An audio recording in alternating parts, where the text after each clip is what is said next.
Hello everyone, welcome to today's video, and today we're going to talk about my thoughts on Black Panther Wakanda Forever. I'm gonna say it right away, this is one of the best MCU movies. I don't think it is on a top 10 movie list, but it's definitely on a top 10 MCU movie list that I'm probably gonna make sooner or later. But I'm gonna say it right away, there will be spoiler in this video, so with that away, let's get started.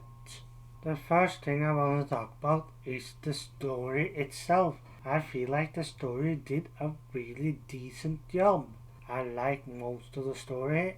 I'm a little bit disappointed in the villain plot, but except from that, I will give the story an 8 out of 8.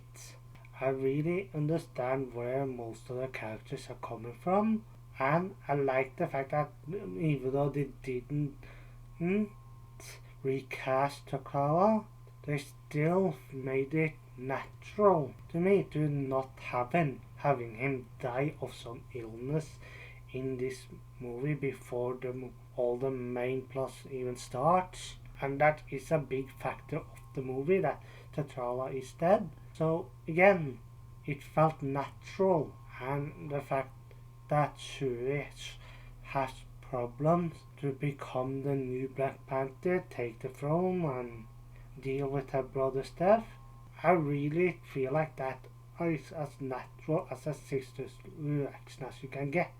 I really like the way they were heading it, the way that they needed to save a kid from a guy that just wants his people to remain a secret. I really feel like most of the things that in this movie happen make sense. Now let's talk about the characters. And the first character I want to talk about is the main character, Shuri. I really like her throughout this movie. Her depression of her brother's death, or those emotions she keeps in herself, really is something that I like. It is clear that her brother's death bothered her, but she doesn't want to show it. And that is what making her become Black Panther make even better. She's finally able to deal with her brother's death and everything else. I actually felt bad when she also lost her mother. I felt like that could give a tear into my eye almost, and I understand her plot for revenge against Namor. She is a really understandable character in this movie. I can't wait to see what Marvel Studio will do with her later. And the action scene she had with Namor at the end of the movie, brilliant! And let's not forget Riri Williams, aka Ironheart. Now, I didn't feel that much toward this character. I don't think the character is bad is anyway, but I isn't as excited for her in her own show as I have been for this movie. I didn't care that much about her. Maybe it's because the series of her hasn't come out. Maybe I haven't got to know her character better. But again, I understand why she being in this movie makes sense. I like her to a certain degree, but she's not a character I feel like can hold a whole series by herself.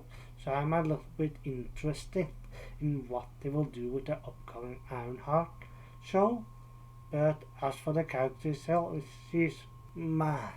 As for the other supporting character in this movie, I isn't that really interested in them. Again, none of them are bad characters in my opinion, but I'm still not overly hyped for them. Let's say this Man Ape and Aya is two great characters, and the two others is really great as well. I forgot the name of one of them, but again, you understand what I'm saying. They're all great. The actors did a great job. The writers did a great job with them, but I still think they could have been done a little bit better. So again, I like them, but I'm not overly hyped for them. Now with Everett Ross, I feel like they could have done a little bit more with him. I may understand why they chose to limit his character, but again, I think they could have done more. As for Queen Ramonda, I really didn't like the character in this movie. I really didn't like it that much, but again, I do understand where the character comes from. But I do believe the character and the Queen should have shared some of the vibranium. Maybe not all of it, maybe a small portion of it with the rest of the world. Maybe with 1 or 2 countries. I know that will make other countries angry, but again, I feel like that would have been better than just keeping it all for themselves. Because the other leaders of the world will really do act against them and try to get that vibranium, and she only creates more enemies if she wants to keep it all for herself and all of it for Wakanda. Again, I understand it, vibranium is theirs precious metal. I understand why they want to keep it, but again, in order to create international trust, sharing some of those resources wouldn't have been a dumb idea. Now, the one thing that caught me completely off guard was the introduction of Eric Killmonger in this movie. I really didn't think he would end up in this movie, and seeing him the way we did really caught me on guard. But I'm really glad they found a way to bring him into this movie.